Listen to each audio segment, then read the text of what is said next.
তো গাইজ আমরা যেতেছি আবার শিলচর, কারণ কিছু করার নাই। কিছুদিন আগে দিদিরে নিয়ে চিকিৎসা করে আনছিলাম হায়দ্রাবাদের থেকে। হায়দ্রাবাদের চিকিৎসা ঠিকভাবে হয়েছে না, হ্যাঁ অনেক টাকা খরচ করে সেটা অপারেশন করে টুরে আইছি। তো দিদি আর আমি আর দাদা ভাই তিনজন মিলে যাইতেছি আবার শিলচর, মানে 2 বছরের মধ্যে টাকা ডাবল খরচ।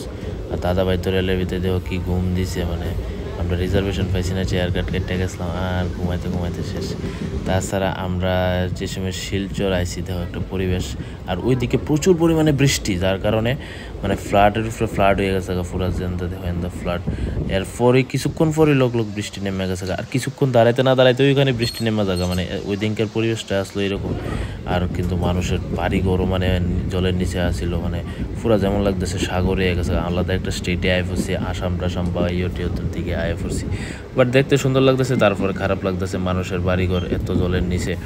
তো আগরতলা দিয়ে বৃষ্টি হইতেছে না, হয়তো বা পপুলেশনের কারণে, পপুলেশন মানে এত খারাপ। তোমরা দেখো এই জিনিসটি মানে খুবই বাজে একটা, বাট বৃষ্টি হইতেছে না, বৃষ্টি দেখেও আমার কাছে ভালো লাগতেছে।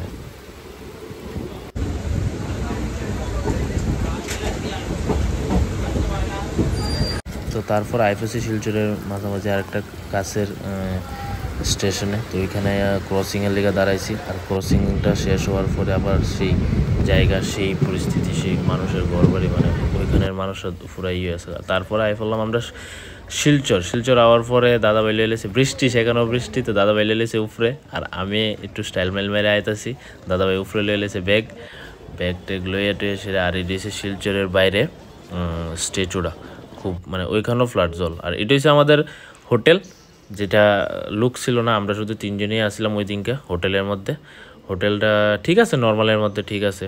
তারপর আমরা হোটেল থেকে সব সাইরা টাইরা সেটা পরের দিনের লেগে রেডি হয়ে সেটা আবার গেছি আমরা দিদির নিয়ে ভর্তি হইব দিদি। তো দিদি ডরাইতে আছে, আর দিদির হাতে ইঞ্জেকশন দিতেছে কন্টিনিউ ইঞ্জেকশন। তো দিদি ডরাইতেও আছে। তারপর হইলো অপারেশন, ভর্তি হওয়ার পরে দিদি বিছনাতে আসিল। তো আমি আর দাদা ভাই সারা রাত্র জায়গা আসছিলাম, মানে ঘুম থেকে ওঠার পরে। তো দিদির মানে অল্প একটু ঘুমাইছি। তো দিদির অবস্থাটা কিছুটা ভালো আছে, বাট কথা কইতে পারতেছে না, কিছু খাইতে পারতেছে না। তো আমরা দিছি একদিন পরে ছুটি। তো ছুটি দেওয়ার পরে আমরা আয় পড়লাম। তাও আমরা আবার কইছে ডাক্তারে যে 3 দিন পরে যাইতে, না সরি 4 দিন পরে।